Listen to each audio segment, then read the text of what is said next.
सहनाववतु सहनौ भुनक्तु सह वीर्यं करवावहै तेजस्विनावधीतमस्तु मा विद्विषावहै। ओम शांति शांति शांति। वेदो अखिलो धर्म मूलम। वेद सब सत्य विद्याओं का पुस्तक है। वेद का पढ़ना, पढ़ाना, सुनना, सुनाना तथा आचरण में लाना हम सबका, श्रेष्ठ जनों का, आर्यों का परम कर्तव्य है। यदि हम जीवन और इस जगत की उन्नति चाहते हैं, जीवन और जगत को दिव्यता से, भव्यता से, शुचिता से, पवित्रता से, तेजस्विता से यदि युक्त करना चाहते हैं और दुर्गुण, दुर्व्यसन, दुर्व्यवहारों से, कुसंस्कारों से मुक्त करना चाहते हैं तो वेदों की शरणागति हमको जरूर प्राप्त करनी चाहिए। वेदों के ज्ञान का परिज्ञान करके उनको अपने जीवन का सबसे बड़ा साधन जो बनाता है, उसी का जीवन दिव्यता से भर जाता है। अतः हमारे सभी जो ग्रंथ हैं, जो शास्त्र हैं, सभी वेदों का बड़ा ही गुणगान करते हैं। यदि मानवता को, मनुष्यता को इस सारे संसार में प्रतिष्ठित करना है, यदि एक ही ईश्वर के उपासक बन करके एक ही धर्म का अर्थात मनुष्य धर्म का, मनुष्यता का यदि हम सबको पाठ पढ़ाना चाहते हैं, मतभेद से, मनभेद से बचना चाहते हैं, तो उसके लिए श्रुति परम प्रमाण है, जो छोटे छोटे स्वार्थों के लिए, छोटे छोटे अपने निजी विषय लोलुपता या भोग भावना को लेकर के या अपने वर्चस्व को लेकर के जो लोग अलग अलग मत, पंथ, संप्रदायों में बट करके एक दूसरे का खून चूसना चाहते हैं, एक दूसरे के प्रति ईर्ष्या द्वेष का, एक दूसरे के प्रति जो द्रोह का जो भाव है, उसको यदि दूर करना चाहते हैं तो एक ही उपाय है, वह है कल्याणी वेद वाणी का श्रवण, मनन और उसका जीवन में आचरण। यदि ऐसा हम कर पाते हैं तो हमारा स्वयं का भी और इस संसार का भी अत्यंत कल्याण होगा। अतः निरंतरता से वेदों के स्वाध्याय में थोड़ा सा समय जरूर हमको निकालना चाहिए। जब ऐसा स्वभाव हमारा बन जाता है तो निर्बाध गति से, कोई बाधा हमको सताती नहीं है, सताती है तो वह ज्यादा समय तक, लंबे काल तक टिक नहीं पाती हमारे सामने। वेद सबसे सुंदर हैं और सबसे अच्छा ज्ञान देते हैं, जहाँ पर संकीर्णता का, जहाँ पर तुच्छता का, जहाँ पर जो बिल्कुल स्वार्थ वाली बात है उसको बिल्कुल ध्यान न दे करके विस्तार की बात करें, हम परमार्थ की बात करें, स्वार्थ की बात न करें, तो यह जीवन और यह जगत दिव्यता से, भव्यता से भर जाएगा। वेद सभी के कर्तव्यों को बताने वाला है। बहुत सुंदर बात कही कि चातुर्वर्ण्यम त्रयो लोकाश्चत्वारश्चाश्रमाः पृथक् भूतम भव्यम भविष्यच्च सर्वं वेदात् प्रसिद्ध्यति सेनापत्यम च राज्यम च दंडेन त्रित्वमेव च सर्वलोकाधिपत्यम च वेद शास्त्र विदर्हति। कि जो चारों वर्ण, तीनों लोक और चारों आश्रम, इनका तथा भूतकाल, वर्तमान काल और भविष्यत काल में होने वाले पदार्थों का संपूर्ण ज्ञान वेद के द्वारा ही प्रसिद्ध होता है। वेद से इतर कोई भी ज्ञान नहीं है, समस्त ज्ञान वेदों से ही निकला है। अब इसमें बीज रूप में ज्ञान है उसको हम जितना बढ़ा सकें, जितना उसमें रिसर्च कर सकें। इसलिए कहा कि वेद शास्त्र का विद्वान सेनापति के कर्तव्य, राज्य व्यवस्था, दंड नीति और संपूर्ण देश देशांतरों पर शासन के योग्य होता है। इसलिए यह अत्यंत महनीय है। वेदा में परमम चक्षुर्वेदा में परम बलम, वेदा में परमम धाम, वेदा में ब्रह्म च उत्तमम। बहुत सुंदर बात कही कि वेद ही हमारा परम नेत्र है, क्योंकि भगवान शिव के विषय में यह कहते हैं कि उनका तीसरा नेत्र खुल गया और उन्होंने कामदेव को भस्म कर दिया। इस नेत्र जैसे खुलता है तो दैत्यों का विनाश हो जाता है। ये तीसरा नेत्र है क्या? तीसरा नेत्र इस विद्या को भी कहते हैं, इस ज्ञान के जो है भाव को भी तीसरा नेत्र कहते हैं।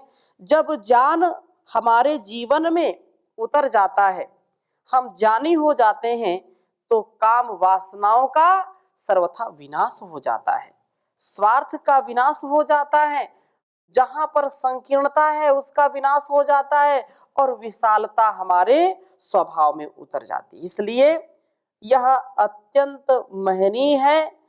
इसलिए कहा कि जो है महर्षि व्यास कहते हैं कि परम नेत्र है यह वेद, और वेद ही परम बल है, वेद ही मेरा परम प्राप्तव्य स्थान है और वेद ही मेरा परम ज्ञान है। इसलिए वेदो अखिलो धर्म मूलम कहा है कि वेद सबसे, संसार में सबसे ज्यादा उन्नत जीवन देने वाले हैं, उन्नत दिव्य भव्य जीवन बनाने वाले हैं। हम दूसरों की जो बहुत संकीर्ण बातें हैं उन्हीं को हम पढ़ते सुनते रहते हैं, लेकिन इस सागर में यदि हम गोते लगाएंगे तो जितनी जितनी गहराई में जाएंगे उतने उतने हमको बहुमूल्य मोती माणिक्य और बहुत जो है बहुमूल्य रत्नों की प्राप्ति होगी। लेकिन जो उथले में जो जो है छोटे छोटे तालाबों में जैसे स्नान करते हैं, वहां तो कहाँ रत्न की प्राप्ति होगी। इसलिए यदि सच्चा ज्ञान प्राप्त करना है तो वेदों की ओर लौटो, महर्षि ने कहा। इसलिए हमको भी इस वेद का जो भेद है, जो रहस्य है, उसको समझना चाहिए। ये हमारी पावनी परंपरा रही है। आज हम बहुत ही सुंदर वेद मंत्र पढ़ेंगे। परम पद प्रापक वेद ज्ञान, ऋग्वेद के चतुर्थ मंडल के 5वें सूक्त के 8वें मंत्र का स्वाध्याय हम करेंगे आज। और बहुत ही सुंदर बात कही है। वेद मंत्र आपके समक्ष पहले मैं लिखता हूं, फिर कुछ निवेदन करता हूं इसके विषय में।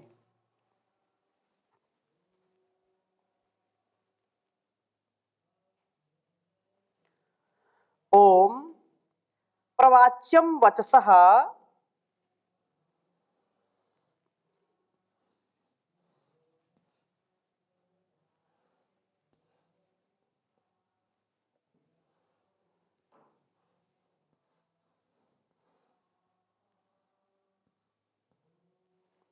प्रवाच्यम वचसः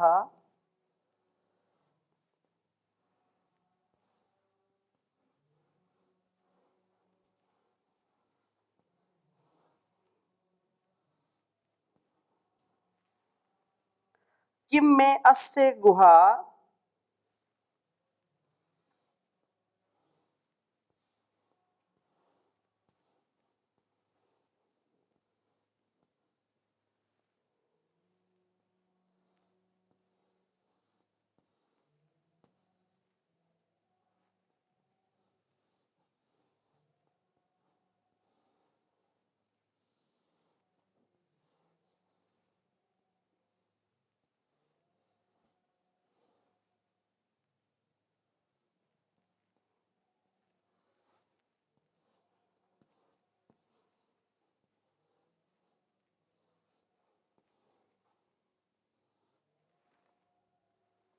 किम में अस्य गुहा हितमुप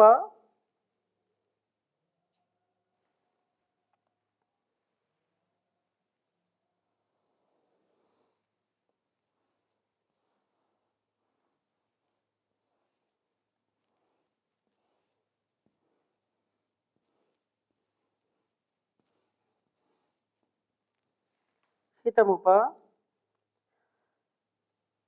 निडिग्वदन्ति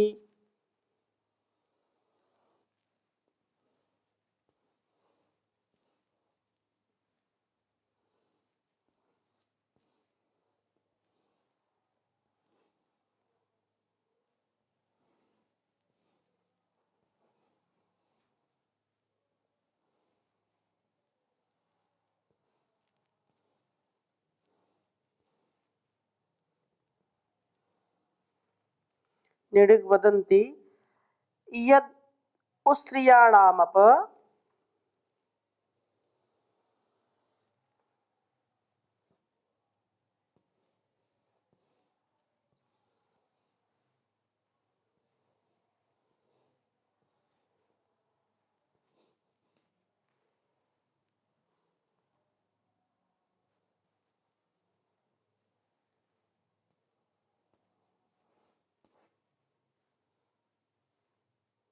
यद् स्त्रियाणाम्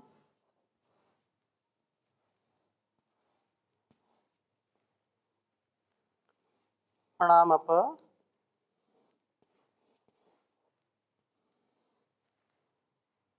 वारिव व्रन्पाति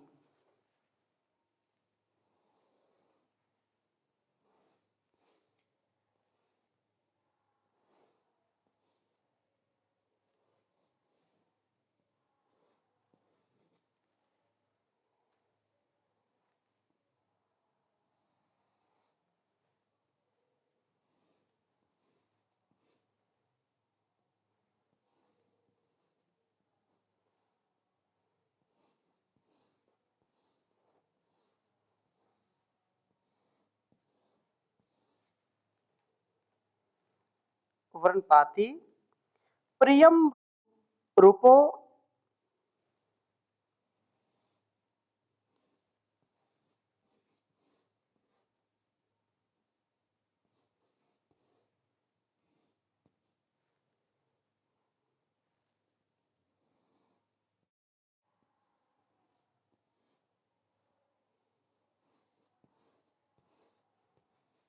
प्रियं रूपो अग्रम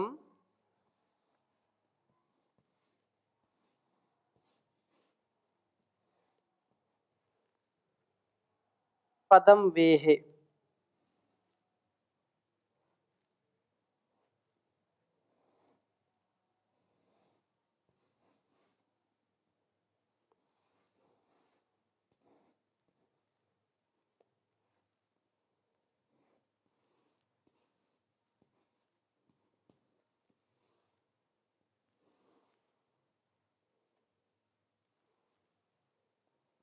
चतुर्थ मंडल के 5वें सूक्त का 8वां मंत्र है यह।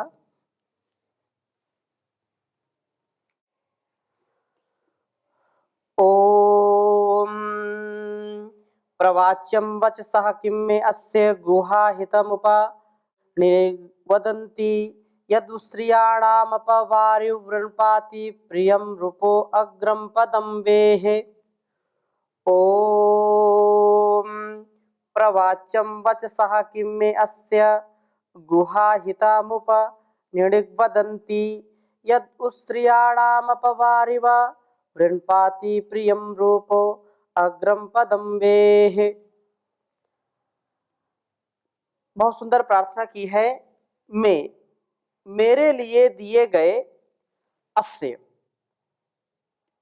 अस्य वचसः इस वेद ज्ञान रूप वाणी का किम प्रवाच्यम कहना ही क्या है। यह तो एक अद्भुत ज्ञान है, अति उत्तम ज्ञान है, जो कि गुहाहितम बुद्धि रूप गुहा में स्थापित किया गया है। इसे निड़िक नितराम नोक्ति शोणयति अत्यंत शोधक क्षीर अर्थात जान दुग्ध उपवदंती कहते हैं। यह जो वेद ज्ञान है यह दुग्ध के समान पुष्टिकारक है, दुग्ध के समान हमारे स्वभाव में, हमारे मन मस्तिष्क में पवित्रता का आधान कराने वाला है। हम जब उन यत जिसको उस्रियाणाम क्षीर की उत्सरणी गौवों के वाह इव रोग निवारक वारेतीति दुग्ध की तरह अपव्रण प्रकट करते हैं।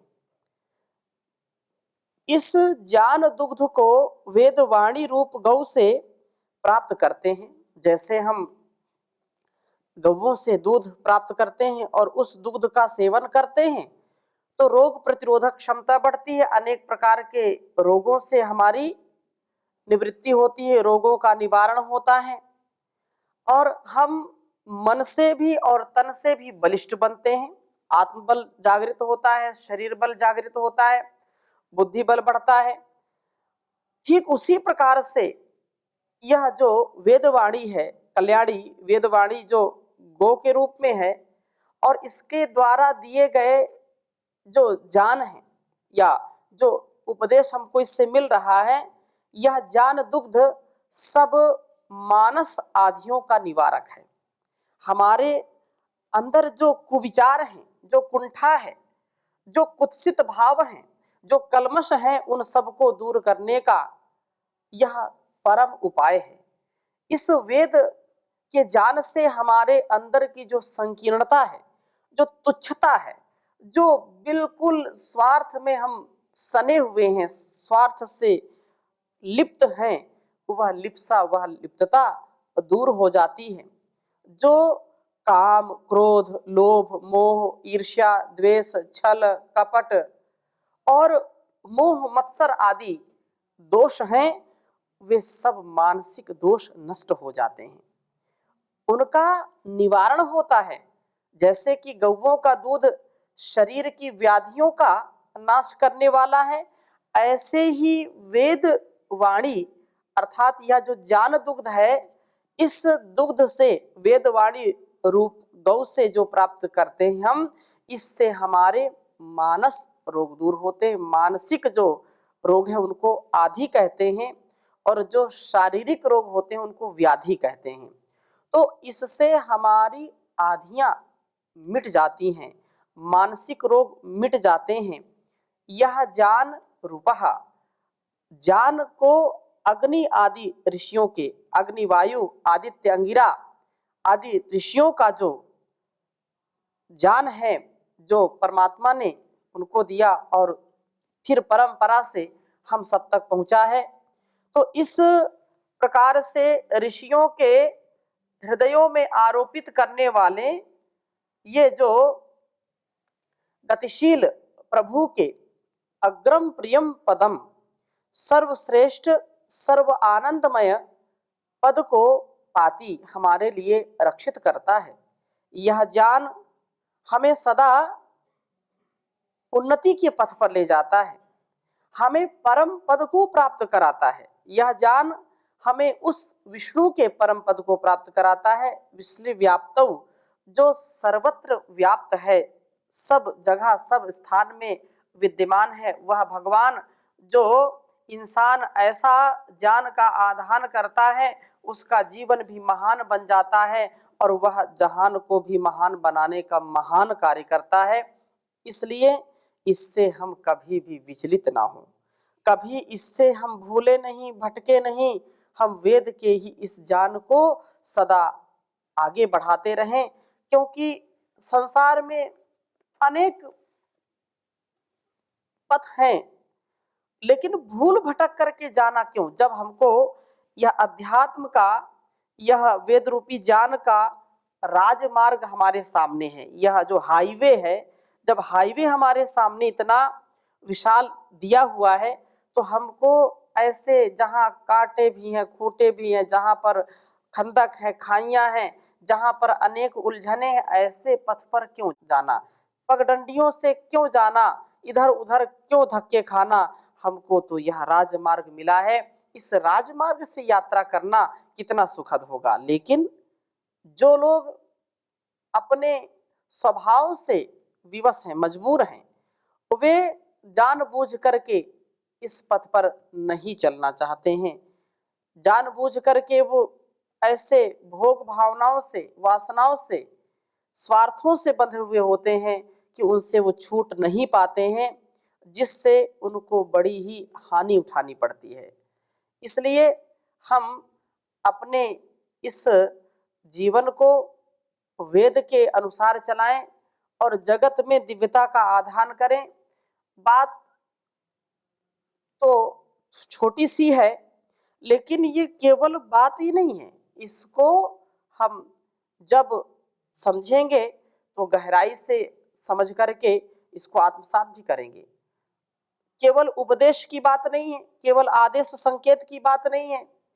यदि हम इसको आत्मसात कर पाए तो अत्यंत सुंदर बनेगा हमारा जीवन। क्योंकि बातों ही बातों में क्या है, किसी कवि ने बहुत सुंदर कहा, बातों ही बातों में बीती रे उमरिया, बातों ही बातों में बीती रे उमरिया, तुझे होश ना आया यूं ही वक्त गवाया, किया कभी ना भजन ओ मेरे मन, बातों ही बातों में बीती रे उमरिया, बाल अवस्था यूं ही गवाई की बहुत नादानी, होश रहा तुझे कुछ भी नहीं, आई तुझ पे जवानी, वृद्ध भयो जब सूझे कछु ना, वृद्ध भयो जब सूझे कछु ना, यूं ही गया यौवन बचपन ओ मेरे मन, बातों ही बातों में बीती रे उमरिया, बातों ही बातों में बीती रे उमरिया। तो ये बात ही बात में हम अपने इस जीवन को मिट्टी में ना मिलाएं। क्योंकि बहुत सुंदर बात कही कि मनुष्य जन्म अनमोल रे, इसे माटी में ना रोल रे, अब तो मिला है फिर न मिलेगा, कभी नहीं कभी नहीं कभी नहीं, तू सत्संग में आया कर, गीत प्रभु के गाया कर, सुबह शाम ए प्यारे बंदे मन मंदिर में झाड़ू लगाया कर, कुछ नहीं लगता मोल रे, इस माटी में ना रोल रे, अब तो मिला है फिर न मिलेगा, कभी नहीं कभी नहीं कभी नहीं। तो यह संसार ऐसा ही है, हम इसमें अपने कर्तव्यों को करें, और कर्तव्य कैसे, वेदोक्त हों, वेदानुकूल आचरण करें, वेद से विपरीत आचरण कभी ना करें। उपासकों का शक्तिभूत ज्ञान है वेदों का ज्ञान, इसलिए यदि उपासना के राह पर चलना चाहते हैं, वासना से बचने का एक ही उपाय है कि हम वेदानुकूल उपासना करें, शुद्ध ज्ञान, शुद्ध कर्म, शुद्ध उपासना। तो नवा मंत्र भी बहुत सुंदर इसी प्रकार से कहा कि ओम इदमुत्यन्महि महामनेका यदुस्त्रिया सचत पूर्वम गौः ऋतस्य पदे अधिदीद्यानम गुहारुगुस्यद्रगु यद्विवेद। कहा कि यह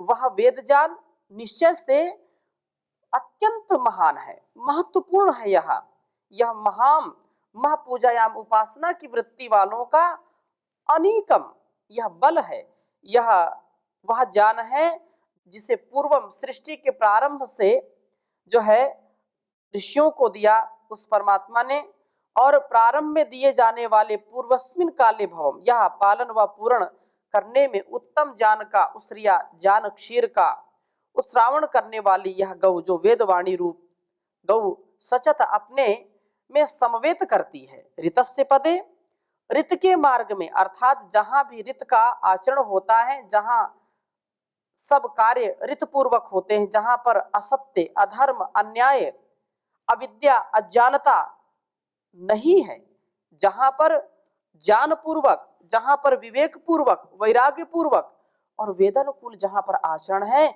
वही यह ज्ञान व्यक्ति को महान बनाता है। इसलिए यह अधिदीप्यानम, आधिक्येन दीप्त होते हुए गुहा, हृदय रूपी गुहा में रघुष्यत, तीव्र गति से प्रवाहित होते हुए इस वेद ज्ञान को रघुयत, शीघ्रता से गति करने वाला, अपने कर्तव्य कर्मों को स्फूर्ति से करने वाला भी वेद जानता है। वेद ज्ञान को वह प्राप्त करता है जो कि ऋतपूर्वक आचरण करे, अपने कर्तव्य कर्मों को करने में कभी आलस्य प्रमाद ना करे। वह जो तेजस्विता से एक क्षण भी विराम नहीं, विश्राम नहीं, चरे वेती जो इस धर्म के मार्ग पर, कर्तव्य के मार्ग पर बढ़ता है, ऐसे व्यक्ति के हृदय में ही यह प्रादुर्भूत होता है। वेद ज्ञान को उपासक ऋत का आचरण करने वाले, कर्तव्य कर्मों को अप्रमाद से करने वाले प्राप्त करते हैं, और दूसरे शब्दों में वेद ज्ञान को प्राप्त करने वाले ऐसे बन जाते हैं, यह ज्ञान उनका ही बल बन जाता है, उनका संबल बन जाता है, उनका ढाल बन करके रक्षण करने वाला बन जाता है। इसलिए हम वेदों के ज्ञान को अपने जीवन का महान साधन बना लें तो इस साधना हमारी बहुत अच्छी होगी। साधना का पथ अत्यंत महनीय है। तो आगे और हम चर्चा करेंगे। अभी इन्हीं शुभ कामनाओं के साथ, शुभ भावनाओं के साथ यहीं पर विराम करते हैं। ओम शांति शांति शांति।